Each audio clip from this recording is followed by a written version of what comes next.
What's going on YouTube? Welcome back to another video, and today we're going to take you through the most educational bench press video you have ever seen on the internet. Before we get to the gym, I just want to say thank you guys for all the support on the channel, on the comments, on the most of that positivity. And as you guys know, me and Cam held a competition. We are giving away some Acne Attack skincare soap and 2 tubs of Gorilla Mode Nitric. So I have picked the winners. These are the 2 winners. It was just a random YouTube generator. So make sure to DM me on Instagram to claim your prize, and I'll get those shipped out ASAP. And the last thing I want to say is, guys, I have opted out of doing this 10-day transformation and doing the SARM cycle and the Anavar and the Clen.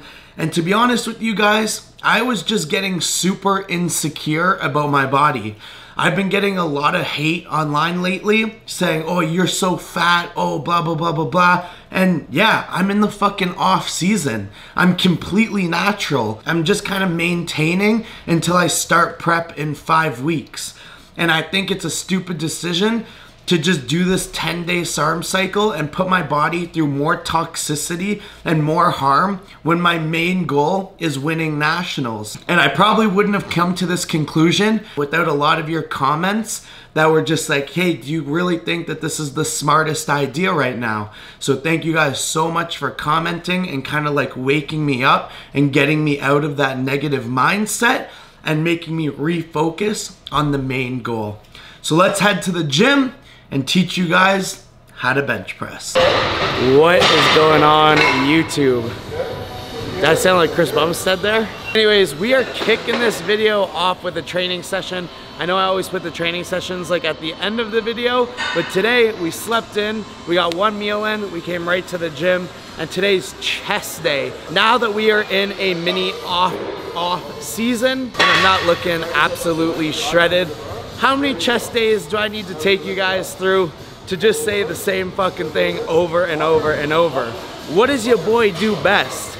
Your boy's strong. Your boy is one of the best, if not the best powerlifter in the world when he's fully 100% not injured. So today, I'm gonna take you through exactly how I bench press. Deadlift like a powerlifter, then train back.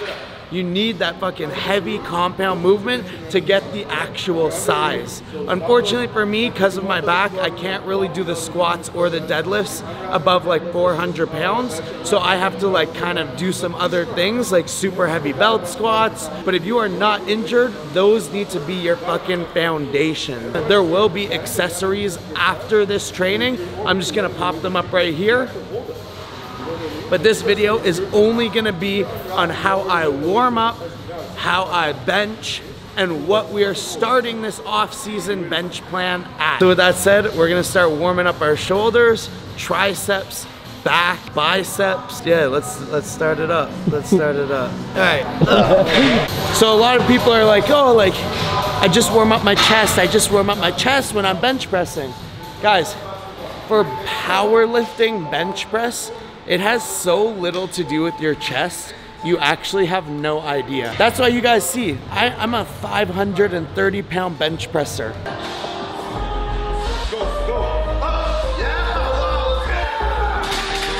And my chest is my weakest body part. Bench press equaled chest, I would have the best chest in the fucking world.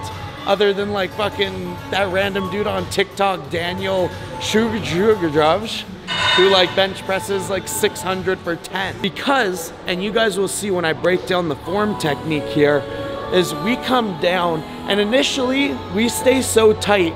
When you initially press, it's like I'm breaking the inertia off my chest with my lats.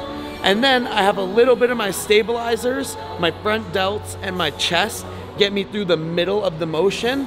And then I have my triceps lock out. So when we're training for a powerlifting bench press, we don't just want to warm up our chest, because that's like 1/10 of what's actually being worked on this, on the movement. So we're going to be warming up our stabilizers. I like to just do like 10 pulls here and then 10 pulls on the other side. Right after that, go to the cable. pick a super, super lightweight. Like, you do not want to exhaust your triceps out. You don't want to hurt anything. You kind of just want to bring blood flow to the area.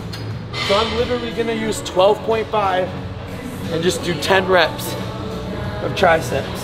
2, 9, 10. Right when I'm done that, we're going over to the back machine. And again, super, super lightweight. I always like to use this handle because what you'll also see in the form is we don't bench press wide elbows. We bench press very narrow elbows. So when you press that, it's your bottom lats that are working. I mostly just want to like warm up the part of the back that's going to be doing most of that press. Then I basically do that 3 times, back to back to back to back. So we'll just do it now. Guys, so now that our back, our triceps, and kind of our shoulder stability muscles are warmed up, we're doing another triple superset, which is we're doing 10 sides, 10 rears, and then 10 biceps. You'll be like, yo, we're bench pressing. Why the fuck are you training biceps? Guys, you don't understand. On a proper bench press, your biceps, to lower that weight down as tight as you possibly can, play a huge fucking role. Sure, you can just Dan Green the shit and like drop it on your chest. Stop. Press. And then fucking press it up.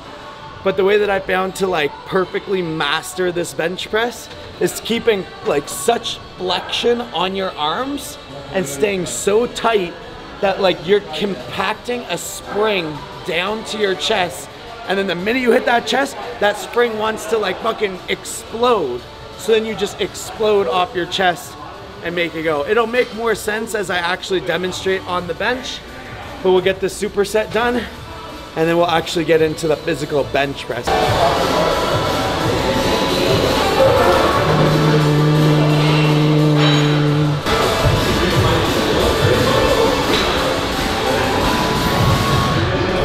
20 minutes later. We've officially made it to the bench press. Guys, like, all the shit we just did, it's like, that's such a waste of time. Just get on fucking 1 plate, 2 plate, 3 plate, 4 plate, 5 plates. Coming from a person that tore their chest in the past and had to take like 7 months off max benching, or even going above like 80% of my max, it was fucking horrible. I could barely wipe my ass. Now I have a constant chest imbalance. When I compete in bodybuilding, you'll see that my left chest has like a little bit of fuckery to it. That's because I tore it. If you're young watching this channel, and bro, I was 17, 18, 19, 20 years old. I was bench pressing 500 at 20 years old, and every single old fuck in the gym would be like, oh, you need to warm up, buddy. And I was like, yo, fuck you, man. And I know that's what you're gonna say to this, like, you're gonna say that to me, like, fuck you, I'm gonna do what I want. Just like, if you can get anything, like the steroid talk, like we always go over, it's so much easier to prevent something from happening than having it happen and then like reverse it. You know what I'm saying? Powerlifting for people like me and like a lot of like these elite people has nothing to do with strength anymore, because we will all continue to get stronger. Like if I didn't get hurt, I would be squatting 900, I would be benching 600, I would be deadlifting 850, but I got hurt. It's about not getting hurt in the lifespan of the sport you have. So first set is actually, we're gonna bench like a bodybuilder, only 45 pounds. Now we're gonna start to warm up the front delts, warm up the chest, get a feel for the bench, and make sure it's feeling good.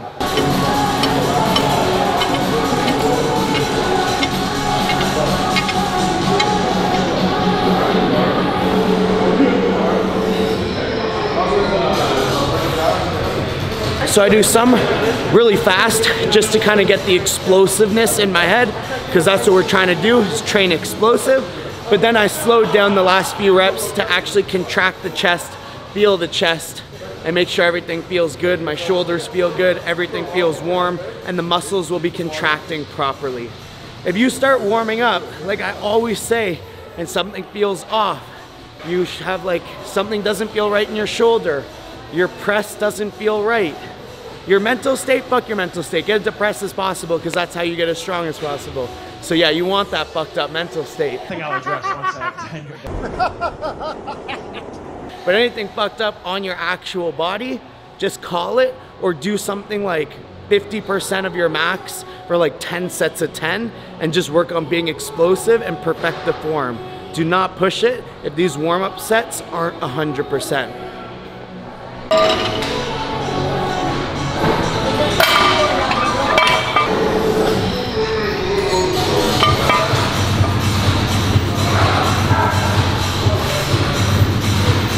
Now, warm-ups will be subjective to everyone based off of what jumps you like to take, what your top sets are gonna be for that day, and what your max bench press actually is.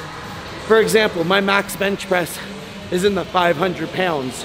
So I don't need to go a 25 and then a 45 and then a 45 and a 25 and then 2 plates or add 10s because my max bench is so big. If your max bench is only 150, 165, which still, we're all in our own fucking journey. You should not be embarrassed about not being to bench a fucking standard. That's stupid.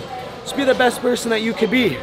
But you probably can't warm up with 1 plate, 2 plate, 3 plate, 4 plates, and you'll want to do a 25 and a 10, then a 45, then a 45 and a 10 to do the same type of thing. So the warm up is all subjective. Just do it for what makes you feel the best. Now, I will do less warm-ups if we are doing anything in the like 85 to 100% max range for that day, because I do not want to be tired getting up to those top sets.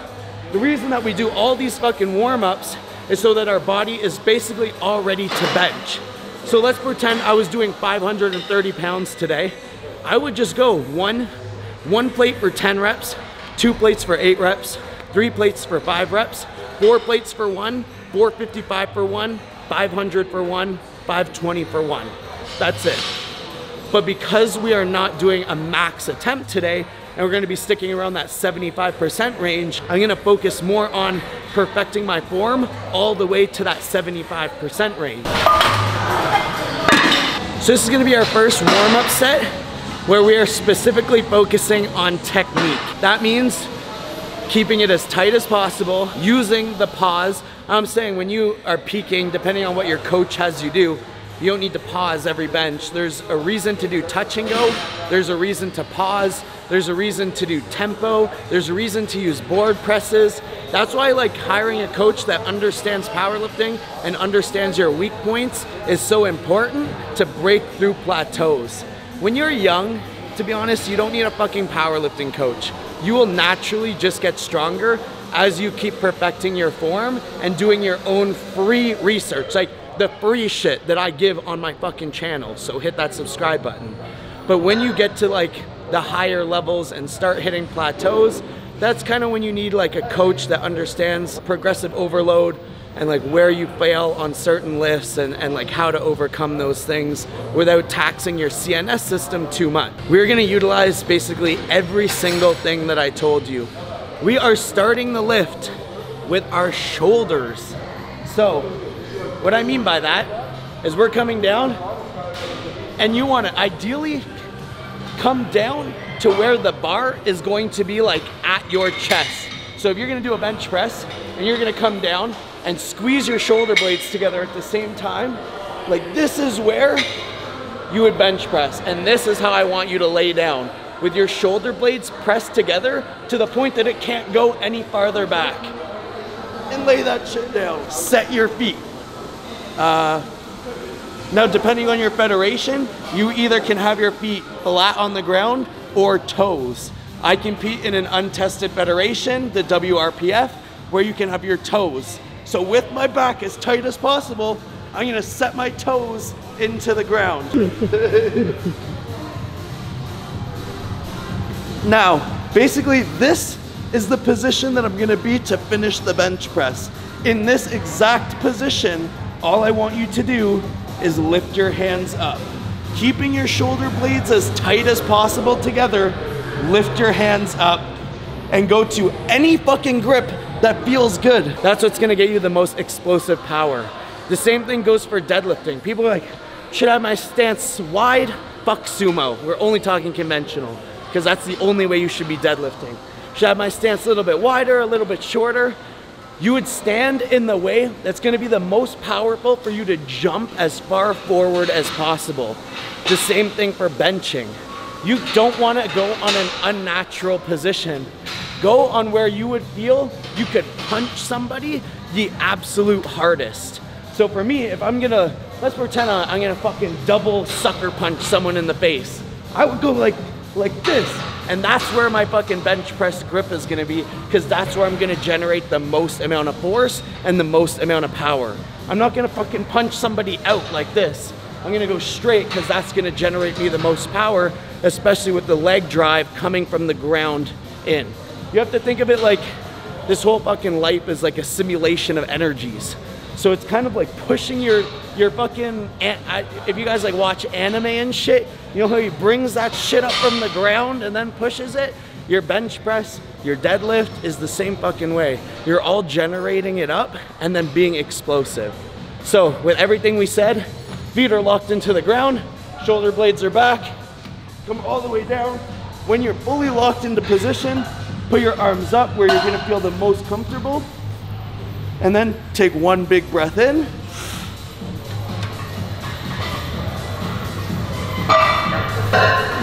Now you're gonna see my elbows here. My elbows are so tucked in. They're not out here anymore.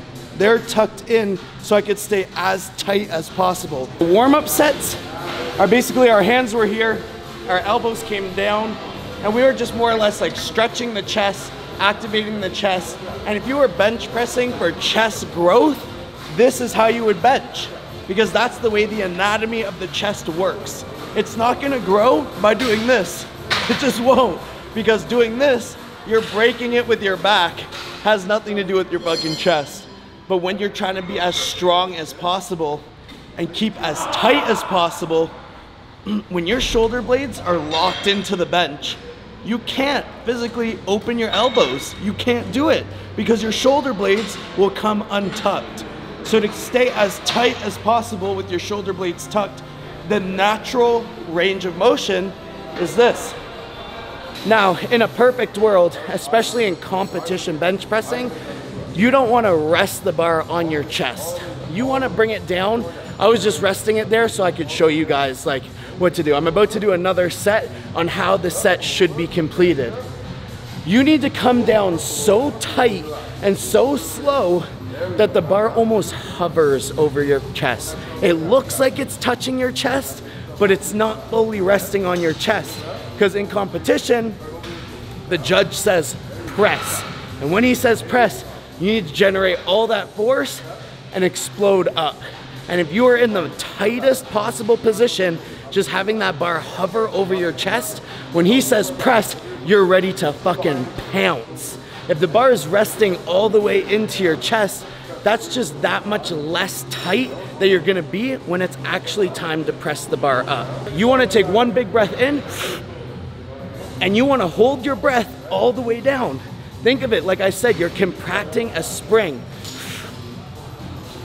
You're tight, you're tight, you're tight, you're tight. Yes, you are tight like a tiger. And then you come to your chest, and then right when you're at your chest, that's when you explode everything. Like the spring is contracting, contracting, contracting, and it explodes. So we're gonna do 3 reps here. We're gonna pause each one, and I'm gonna do it exactly how I just explained it. Elbows tucked, shoulders tight, proper breathing, hovering over the chest.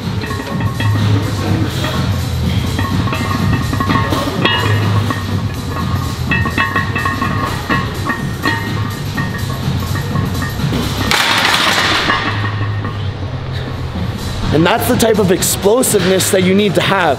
On your warm-up sets, I don't want to see you just like press it up. Half of powerlifting has nothing to do with maxing out. It's about teaching your body to be explosive. You don't need 500 pounds on the bar to teach your body to be strong. You need 500 pounds on the bar to look cool for Instagram. But if you're working on just improving your lifts for a competition, the only time you should really max is at the fucking competition.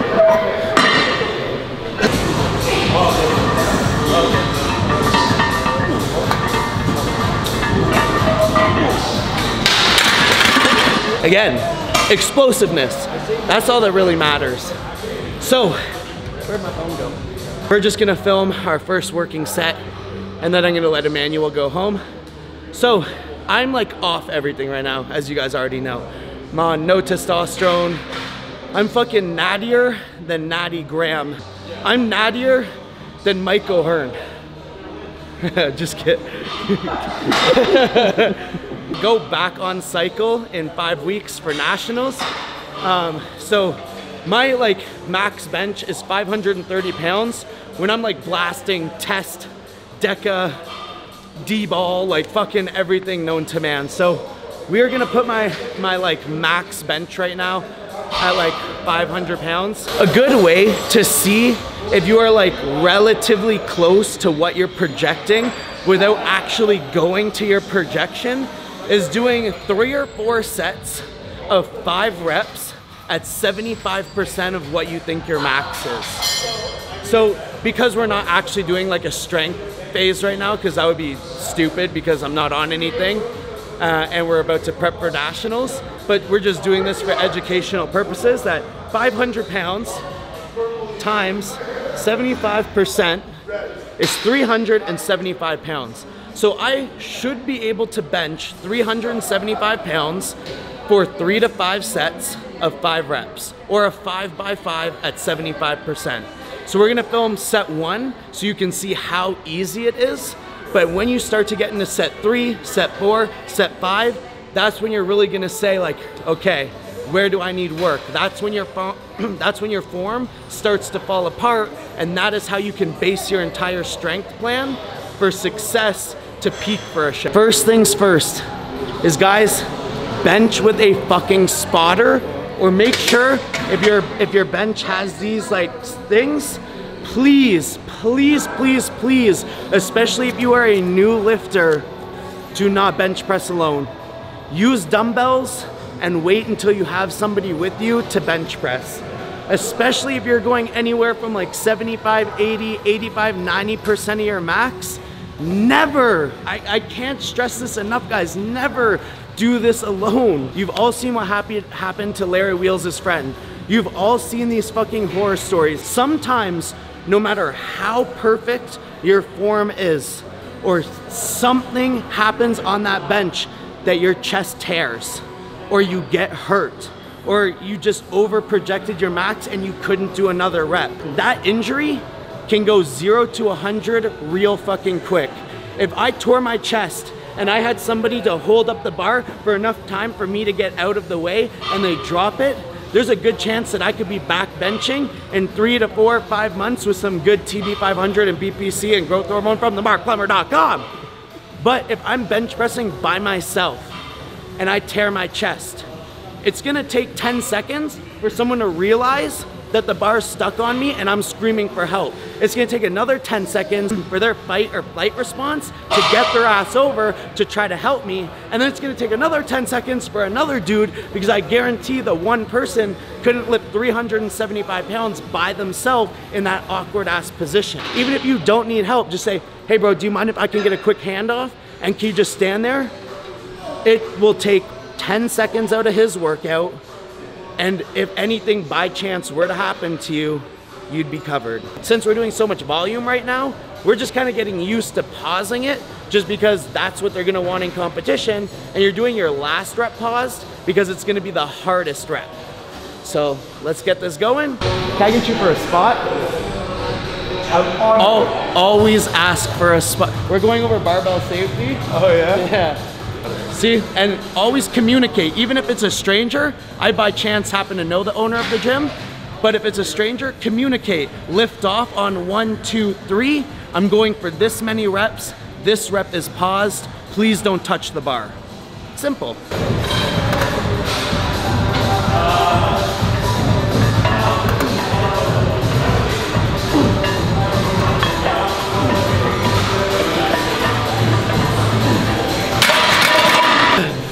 Then always thank your spotter, because gym etiquette is always number 1. And he took time out of his day to make sure that you didn't die. And basically, that's it, guys. That is how I warm up for a bench. That is how I complete my bench press. If you guys are interested in my coaching and actually peaking for all 3 lifts, if you're doing a competition, Here's my email. I'm gonna be taking a lot more powerlifting clients that are competing as well as bodybuilder competitors. 1 second, I'm gonna puke. No, I'm not, never mind. I currently have 15 people competing. I have 10 competitors in June. And then I think a lot of them are gonna do nationals. So I'm probably gonna be pretty full for most of this year, but I am looking to take some powerlifters. So with that said, guys, I'm gonna wrap up this video here. Like I said, we're going to train chest accessories right now. But thank you so much to Emmanuel for making the truck out here. Go follow Emmanuel, screenshot that you're following him, and DM me to this Instagram. DM me that you are following Emmanuel, and I'm gonna pick 2 winners to win a 3-pack of Acne Attack skincare soap. So go follow him, DM me to this account, and I'm gonna pick 2 winners, not next video, but the video after that, to win